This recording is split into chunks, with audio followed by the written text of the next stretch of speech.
In the final game of the day, we got 10:30, number 11 Oregon State, who's 6-1, traveling to Arizona, who's 4-3. Oregon State favored by 3 on ESPN.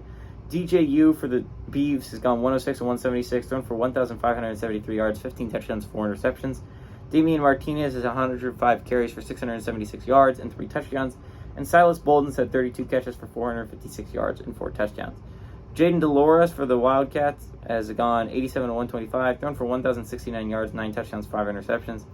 Jonah Coleman's had 65 carries for 433 yards and 3 touchdowns. And Tedairoa McMillan's had 40 catches for 592 yards and 5 touchdowns. Arizona's 24-16 against Oregon State all time. Last game went to Oregon State in 2019.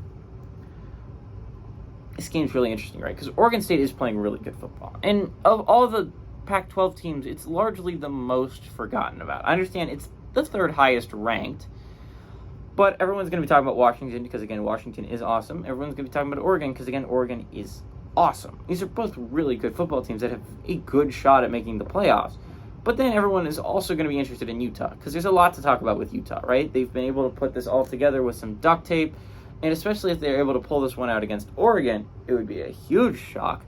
But Oregon State has quietly been a really good football team, and they're not even they're number 11 in the nation, but no one's going to be talking about the Beavs as a possible playoff contender, just because, I don't know, there's some stuff that you don't, for some reason people don't talk about the Beavers, but this is a good Beavers team.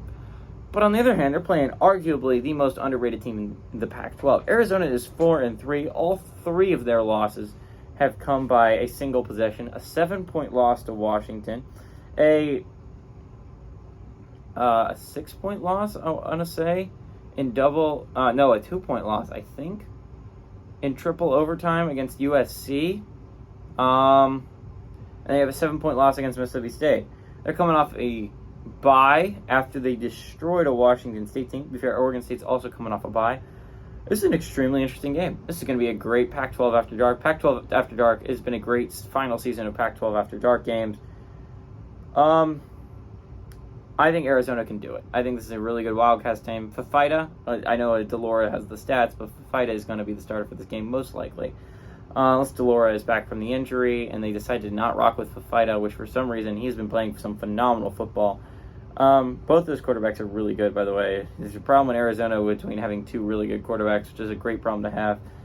I think Arizona is a really good football team, and I think if Oregon State was not ranked, I think Arizona's favored in this matchup. I don't think Oregon State's a 6-point better team than Arizona is. I think this could be a really close game. I like Arizona at home to pull off the upset and lower that number to just 2 Pac-12 teams that are playoff eligible.